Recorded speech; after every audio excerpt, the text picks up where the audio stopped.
Good morning, dolls, and welcome to Little Gretchen's Workshop. So here I am with another flurry of random dollhouse projects that I needed to complete. They really didn't fall into any particular category, so I'm going to just allow you to watch and see what I do.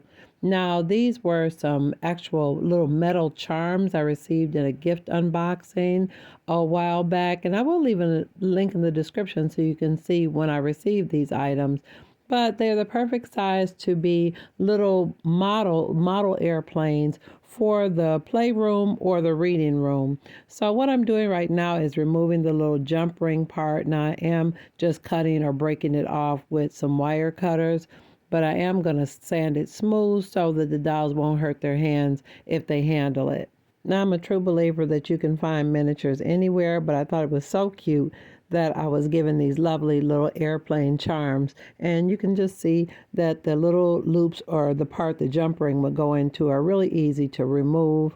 And just look how adorable they are as little miniature toys. And a couple of them I'm going to use to be like model plaques or model airplanes that I'm going to mount to a plaque. You'll see what I mean in a moment.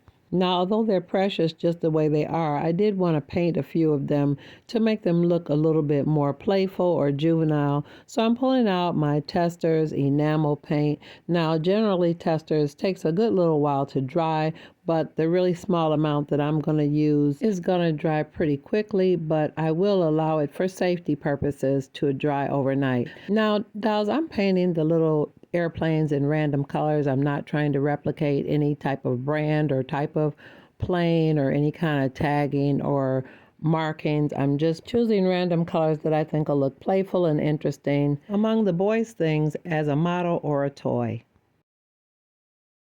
Now that they've dried completely overnight, I've started working on a few of them to mount them on pieces of scrap wood as if they were assembled models that were completed by the boys. Now I'm using little airplanes, but keep in mind these are just jewelry charms that I removed the little hoop for the jump ring. And again, the little wood pieces are scraps with some wood stain, and now I'm adding little gold nail art studs to make it look like it's riveted. Now, dolls, this is another one of those projects where I just started to play. I really didn't have a plan. So allow yourself to just have some fun and see what you can come up with.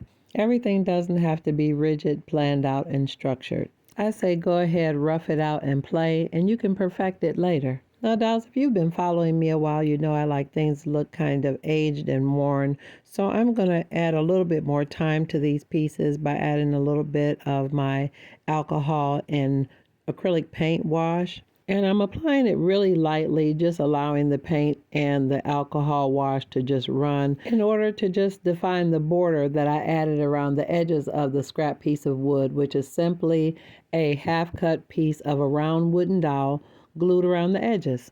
And when I was done, I was really tickled with it. And dolls, as you know, I almost don't do one of anything. I did a second one with two planes on it. And here I am again, just adding a little of the paint and alcohol wash to age it a little. And when I was done, I set them aside to dry and then mounted them on the wall of the children's reading room. Now I had these lovely little pieces that were remnants from some resin castings from my precious doll Becky. She's the one that recently gave me a whole bag of picture frames, and I will leave a link in the description. Now she mentioned she thought that these pieces would be great as hangers, and I agree. Now there's a part of the casting that looks sort of like a shell, so I'm drilling a tiny hole so I could screw in the tiny eye loop to be the hanger portion. Now I did add a tiny blob of glue on top of the hole before I screwed in the eye loop. Now as you can see, I did open up the eye loop a little bit before I screwed it in so it'd be open enough to fit over a wooden dowel. So if you do something like this in a different scale, make sure it fits over your dowel, closet, or armoire pole. Now after I twisted the little eye loop to a comfortable tightness, I was trying to decide what I was going to do to finish decorating it, and I thought it would be good if I added a wooden pole down at the bottom under the little shell. Now I needed to make a little niche under the bottom of the shell to make sure the doll rested neatly. I felt like the piece was kind of delicate, so I pulled out my Dremel and one of my little diamond bits and just kind of drilled a circular type niche. Now anytime you're using something like this, dolls, be very, very careful. Again, I have it kind of on the low speed, but make sure you hold it firmly and wear something to protect your eyes. Now you can clearly see from this angle how the niche made an opening for the little wooden bar. I did have to do dry fit, tri fit a couple times and use the Dremel more than once to create the shape that I needed. But after a little time and some patience, I was able to shape it where it fit perfectly. And after I got the alignment and the fit right, I used some of my Loctite super glue gel to secure everything in place. Now I want you to pay close attention here that although I used the Loctite super glue gel as my initial mounting glue, and you can see here that after I placed the pieces together and everything felt balanced and aligned, I just held all the pieces together for a little while until it felt like all the pieces were attached. And when I felt like all the pieces were secure, I added weld bond glue to the joints so that it would give the impression that it was all one piece. And you can really tell in these next couple frames that I was really excited about how it turned out, so I was confident to move forward to complete the second one using everything I learned in the process of creating the first one. And when I was done, I had two lovely little hangers that fit nicely on one of the round wooden dowels, and it really tickled me to think that a little while ago that they were just resin scraps. And to finish them, I added some wood stain, some paint, and a little rubbing buff. Now, I had a couple chairs that I wanted to prepare for the reading room, but I ended up only using the rocking chairs and the corner chair. Now, these little rocking chairs are actually salt and pepper shakers, and it was so amazing that I found these at the Ann Arbor Miniature Show last year. And the main part about them that's so wonderful is that my grandmother had a set when I was a little girl. And they looked exactly like the black and white ones that I bought last year, but I painted them pink and purple. But you can see a remnant of the original paint job where I used the paint that was left over from my childhood bedroom. And you can clearly see that that canary yellow screams the 1970s. Now, these two belong in the original Dollhouse children's room, but I'm going to paint the new black and white one. I'm going to paint it a brown so that it'll look like wood and fit in nice with the children's reading room.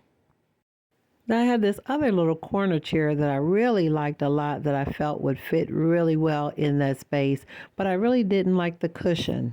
So I'm using my heat gun to warm up the glue and loosen it so it'll be easy to remove. But if you don't have a heat gun, you can definitely use a blow dryer on high. And I was really tickled because it came out so easily and didn't even damage the wood. And I realized the little cushion had a template, so I'm going to use that to create a new cushion. But I figured the paint could be drying while I was creating my cushion, so I went on to put 2 coats of this forest green acrylic paint on the chair to give it more of what I consider a juvenile look. So after I finished painting the chair, I allowed it to dry and went on to work on some pictures and picture frames. Now, I had a variety of pictures and frames that I wanted to put together because there are quite a few walls in the rooming house and my upcoming doll houses that are going to require wall decor. Now, my original focus of this project was to frame these airplane stamps for the boys' room and the reading room. But that was after I got started framing and looking at pictures. As usual, one thing led to another, and I went from one project to the next. So again, as I mentioned, many times my creative process or creative flow doesn't go in what some might consider a logical sequence. To me, all of these items are related. So I'm just taking you along for the ride. Now, these are the little stamp pictures I showed you earlier, and I created a few simple frames using some scraps from some coffee stir sticks. And I will leave a link in the description of when I made those type of picture frames before. So I was working with so many things that had to do with the reading room and the children's things. I started to pull out other accessories and things that I had set aside specifically for the children or the reading room area. And I found a little packet of some other items that I felt like would be related. Now, these are some lovely books that I was given, and I can't sort through this wonderful bundle of items without acknowledging this amazing gift made specifically for the children from Nessie over at Nessie Monster Crafts. Now, dolls, look at these items. They are so tiny and so perfect. Little notepads and pencils with erasers for the children. And Nessie is also the one that made me those lovely toy soldiers with the brown faces. Now, she has a delightful channel here on YouTube, and she makes some really awesome things. Now, that's a broken piece of something that I was going to use as a bell, but I do want to take out one of these notepads and a pencil, and that's one of the tiny pencils that she created. I've never made anything that small, dolls. Look at that. Look how perfect it is. Nessie, you really outdid yourself when you made these. So today I'm going to display these wonderful accessories. So I want to permanently attach the pencil to the notepad. Now, dolls, moments like this always make me feel very conflicted because I never believed in gluing things down, but I reserve the right to change my mind because in order to display some things permanently, it's necessary. So I'm just adding the tiniest bead of glue to the top of the notepad and just gently laying the tiny pencil on top of it. And although I was very apprehensive about the whole thing, I actually think displaying it like this is much better than keeping it perfectly safe in a container where nobody sees it. Now, I received this as a gift and I always thought it was lovely, but I always wanted to write in it. So I'm going to do some little scribbles in it to make it look as though somebody was taking notes or that they were journaling.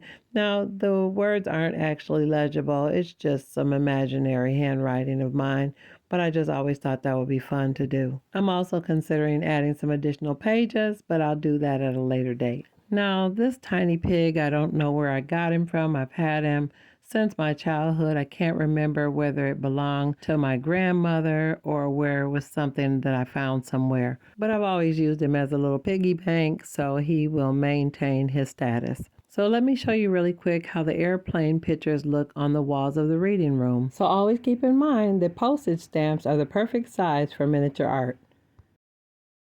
Let me share with you really quick how I refinished and enhanced a few frames that I had, but I wanted to enhance them a little bit more. Now, in a previous video, I had aged it with some rub and buff, but I decided I wanted to do something else to it, so I painted it with a mixture of several different shades of blue with a little bit of black acrylic paint. And in this frame, I'm adding a few dabs of Testor's copper paint to bring out some of the fine details. I really feel like the blue paint really aged it a lot, and I really love how the paint color varied depending on the undercoat and how it darkened after it dried. So now that that one is done, let me show you close up what I did to the other ones. Now, you remember these were cast in some lovely pastel colors that would have been perfect for the baby's room, but I still wanted them to look a little bit more antique and a little bit more aged. So they were previously painted with the blue and black paint as well, and now I'm adding some highlights to the details with one of my metallic shades. Now, I did use a mixture of rub and buff in antique gold, and I used the copper tone from my testers. And when it was done, this is what it looks like.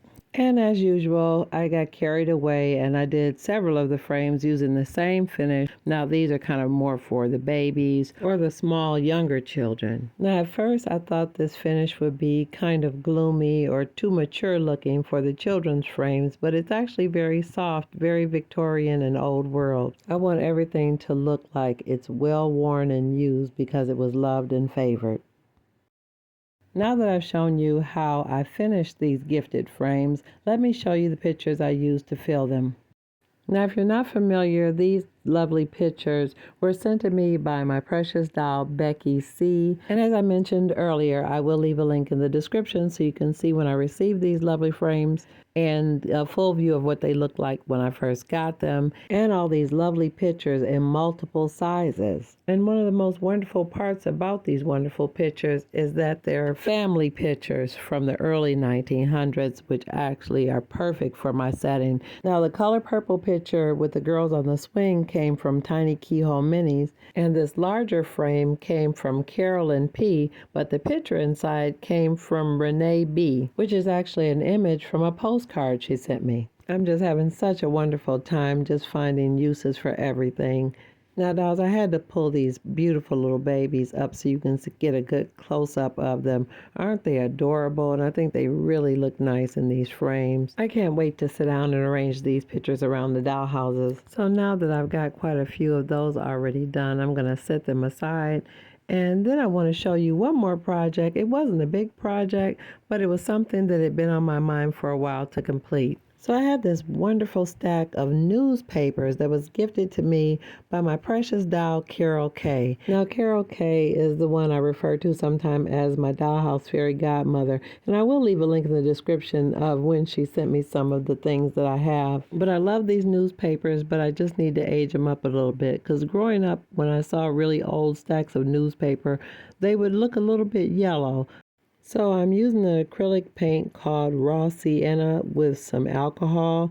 And I'm using alcohol because it will evaporate really quickly instead of getting the paper all wet and possibly causing the ink to run. Now, dolls, yellowing this tiny stack of newspaper took a lot longer than what's shown in this video, so it's definitely edited. But little projects like this may take a little bit more time, but the impact of your final result is definitely worth the effort. Now that this is done, I really feel satisfied and excited about arranging all these lovely pieces in their proper places among the doll houses. Now, if this is your first time watching and you enjoyed this video and want to see more content like this, go ahead and subscribe. And always look for me on Mondays after 7:30 p.m. Eastern Standard Time. And I just want to say a warm welcome and a quick shout out to all my new subscribers. I really appreciate you for being here. And a big thank you to all those who have ridden the wave with me. So until next time, I'm looking forward to seeing you all right here on Little Gretchen's Workshop. Bye-bye now, dolls.